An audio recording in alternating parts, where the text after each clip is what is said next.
Fala aí, pessoal, beleza? Eu sou o professor Cisler, Herculano de Geografia, e agora a gente vai falar alguma coisa sobre a amplitude térmica. Amplitude térmica é aquele assunto que muita gente já viu, muita gente já tem essa percepção desse assunto quando vai resolver alguma questão sobre climatologia, mas a gente sabe que também causa uma certa dificuldade sobre como aplicar isso na prática. Então aqui eu vou te explicar o que é amplitude térmica, como que se calcula, quais são os principais fatores ali que podem interferir numa amplitude térmica e claro, sempre com aqueles exemplos que ajudam muita gente a entender isso na prática. Vamos lá? Vamos lá falar um pouquinho sobre isso? Então chega aqui comigo. Primeiramente, vamos à definição, a parte teórica, e depois a gente fala um pouquinho sobre como que isso se aplica em alguns exemplos. Primeiro, o que é amplitude térmica, gente? Amplitude térmica vai ser a diferença entre a temperatura mínima e a máxima registrada em algum lugar em determinado período. Ou seja, a diferença entre a temperatura mínima e a máxima reflete na chamada variação da temperatura. Essa é uma maneira muito simples de a gente classificar a amplitude térmica. Amplitude térmica é a variação da temperatura. Variação da temperatura em determinado lugar e de acordo com um determinado período, determinado tempo. Vamos ao exemplo para a gente poder entender. Quando a gente fala, por exemplo, de áreas desérticas, desertos mesmo no geral, tipo o deserto do Saara, a gente vai ver que o deserto é classificado por ter temperaturas bem elevadas no período do dia. Então as temperaturas podem chegar ali a 40 graus positivos, ou seja, muito calor. Mas à medida que o sol vai embora, a gente vai tendo a temperatura automaticamente caindo no deserto. E de noite, essa temperatura pode chegar até menos 30 graus. Então você percebe que o deserto é uma área que ao longo de um dia nós vamos ter uma temperatura muito alta, no período, obviamente, onde o sol está irradiando, e durante a noite nós vamos ter uma temperatura muito baixa, porque não tem a presença de sol e, consequentemente, não vai ter calor sendo retido. Então, a essa diferença entre a temperatura mínima da noite, que vai bater em menos 30 graus, e a temperatura máxima, onde eu tenho durante o dia mais 40 graus, nós vamos dar o nome de amplitude térmica. O quanto que essa temperatura variou ao longo de um período. Pegou essa visão?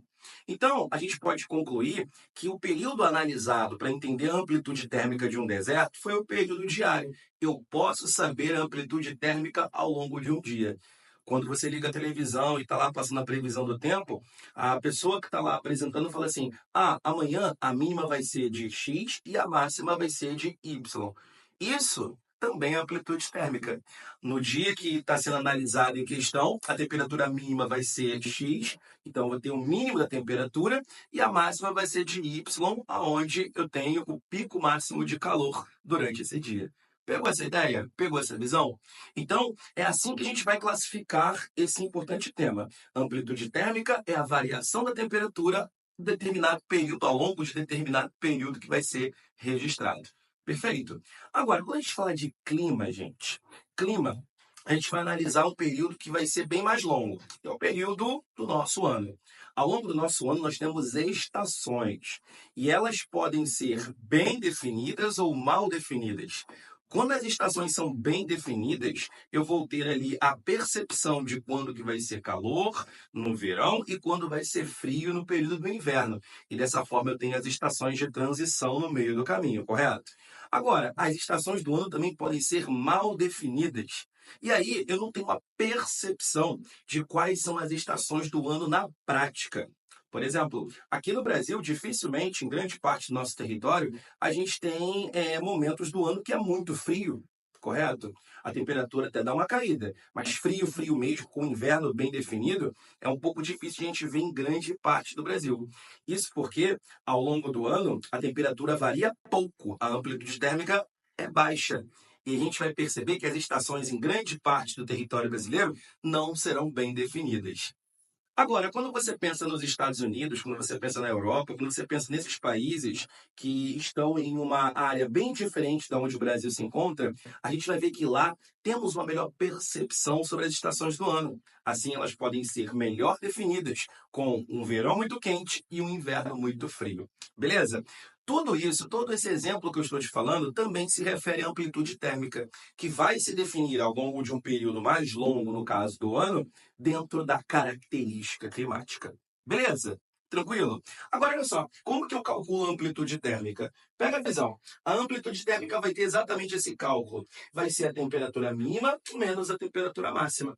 Assim, eu vou saber quantos graus eu tive de variação durante determinado período analisado. Perfeito? De boa? É claro que você, quando for fazer uma prova de geografia, falando sobre amplitude térmica, dificilmente vão te exigir esse cálculo, ok? É só para você saber ali como que a gente chega ao resultado da amplitude térmica. Geralmente, quando eu tenho uma variação de temperatura abaixo de 10 graus, a gente vai dizer que a amplitude térmica é baixa. Agora, quando eu tenho uma variação de temperatura que passa de 10 graus durante determinado período, a amplitude térmica já tende a ser um pouco mais elevada. Então, você consegue me responder agora? No deserto, a amplitude térmica ela é baixa ou ela é alta? Pega a visão. Se no deserto eu tenho temperaturas muito altas ao longo do dia, chegando ali a 40 graus, e eu tenho temperaturas muito baixas durante a noite, chegando a menos 20, menos 30, então se variou mais do que 10 graus, a amplitude térmica no deserto, ao longo do dia, vai ser uma amplitude térmica bem mais elevada. Perfeito? Show de bola, gente. Tá pegando a visão? Pegou essa ideia? Agora olha para cá. Principais fatores que influenciam na amplitude térmica. Eu vou começar com o fator latitude. O fator latitude é muito importante para você entender como que a temperatura varia de acordo com a posição geográfica de determinado território que você vem analisar. Mas vamos lá, o que é latitude? Latitude vai ser a distância em graus de qualquer ponto na superfície da Terra em relação à linha do Equador. A latitude vai variar de 0 a 90 graus para norte e de 0 a 90 graus para sul, formando assim esses dois hemisférios. Isso você provavelmente lembra. Isso, se você está aqui nesse canal, você sabe porque tem aula sobre esse tema. Então, a latitude vai ser a variação em graus a partir da linha do Equador. Agora, de que maneira que a amplitude térmica ela se aplica à latitude? Veja bem, como a Terra ela é, entre aspas, uma esfera, ela tem um formato mais arredondado, o Sol não bate na Terra de uma forma homogênea, de uma maneira constante. Eu vou ter áreas que recebem muita radiação solar, que é essa área aqui entre os nossos trópicos de Câncer e Capricórnio, e áreas que vão receber cada vez menos radiação solar à medida em que eu me afasto aqui dessa zona entre os trópicos. Eu chamo essa zona entre os trópicos de zona intertropical. Beleza? Então, de certa forma, tudo o que eu tenho aqui próximo de zero, entre esses trópicos aqui, vai ter muita radiação. E à medida em que eu me afasto, a radiação solar diminui. Isso explica o porquê que, por exemplo, os polos são bem frios. Correto? Beleza. E a amplitude térmica, professor? Como que isso se aplica? Bom, nas áreas próximas à linha do Equador, a tendência é que a minha amplitude térmica ela seja mais baixa. Mais baixa por quê? Porque como eu tenho um sol constante ao longo do ano, então eu tenho temperaturas sempre muito elevadas, seja no período do verão ou seja do período do inverno.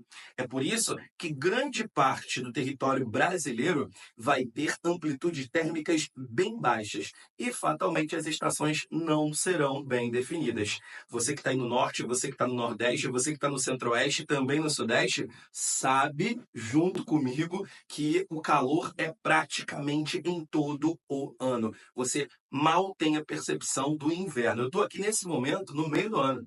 Eu estou aqui no mês de agosto gravando esse vídeo e está um calor dos infernos. Estamos no inverno brasileiro. Perfeito? Agora, à medida em que eu me afasto aqui da linha do Equador e vou em direção aos polos, seja norte ou seja sul, eu vou ter a minha amplitude térmica sempre aumentando. A minha amplitude térmica ela sempre vai ficando mais elevada. Ou seja, à medida que a minha latitude ela aumenta, eu vou me aproximando de 90, a minha amplitude térmica também vai aumentar constantemente, vai aumentar consideravelmente. Dessa forma, essas áreas aqui, quando eu vou me afastando dos trópicos em direção aos polos, eu vou ter a percepção melhor de outras estações do ano.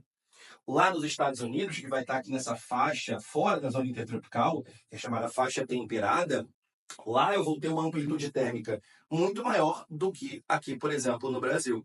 Perfeito? É por isso que lá você vai ter a percepção das 4 estações do ano melhor definidas do que aqui. Ok? Agora, olha aqui no caso do Brasil. Eu tenho o Brasil sendo cortado aqui pela linha do Equador, aonde a minha amplitude térmica ela é baixa, e à medida em que eu me afasto da linha do Equador, a minha amplitude térmica ela tende ao quê? Ela tende a aumentar. Repara aqui no Brasil.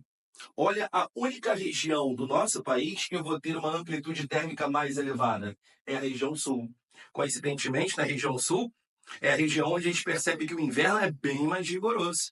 É onde eu tenho até presença de neve na Serra Gaúcha, podendo também chegar na Serra Catarinense, em função, é claro, da maior distância com a zona tropical, na maior distância com a linha do Equador. Pegou essa visão? Pegou essa ideia? Então eu tenho no Brasil amplitudes térmicas baixas em toda essa faixa daqui, ó, que vai de Capricórnio até a nossa linha do Equador, essa faixa tropical aqui. Porém, na região sul, eu vou ter uma amplitude térmica mais elevada. Isso salva muita gente na hora de a gente poder avaliar climogramas sobre os 6 tipos climáticos dentro do Brasil.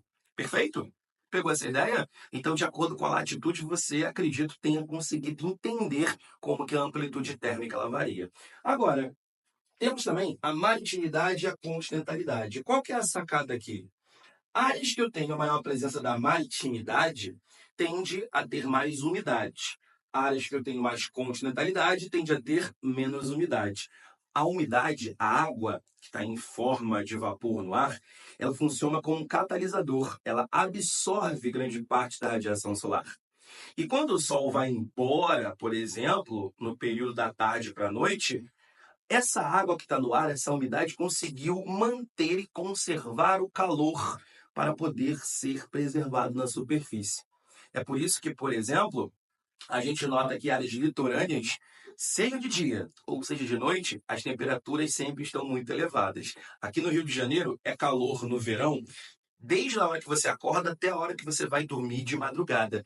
Por quê? Porque como eu estou próximo do mar, como eu tenho mais umidade, a tendência é que a temperatura se mantenha bem alta, mesmo sem ter a presença do sol no período da noite. Perfeito? Agora, à medida em que eu vou mais para o interior do Brasil, ou seja, para as áreas onde sofre mais continentalidade, eu posso citar, por exemplo, Minas Gerais, São Paulo, posso citar aqui o interior do estado da Bahia, posso citar até o interior aqui, centro-oeste, entre outras áreas. A tendência é que quanto maior é a minha continentalidade, eu tenha menos umidade. E aí acontece uma coisa similar ao deserto.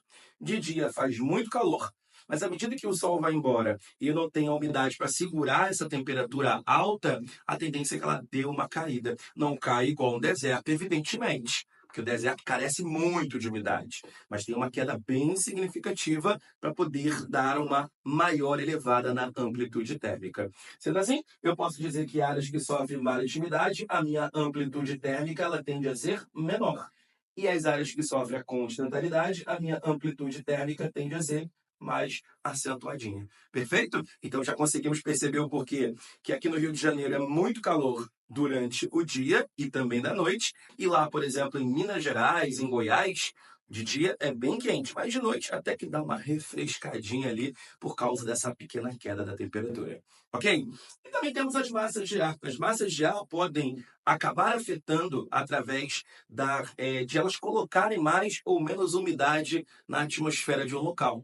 Isso explica, por exemplo, o porquê que aqui na Amazônia eu tenho muita continentalidade, entretanto a amplitude térmica é baixa. É baixa por quê? Porque aqui eu tenho uma massa, que é a massa equatorial continental, que é muito úmida, o que faz a mesma função da maritimidade praticamente. Coloca a umidade na atmosfera e faz com que as temperaturas fiquem conservadas. Então você percebe que, por exemplo, a cidade de Manaus, a cidade de Belém, a cidade de Rio Branco, são cidades que estão bem para dentro do Brasil, bem no interior, sofrendo continentalidade, todavia são cidades que apresentam uma baixa amplitude térmica também ao longo do dia e também ao longo do ano. Beleza? Eu acho que você entendeu. Se você entendeu, deixa o like aqui no vídeo. Tamo junto. Grande abraço.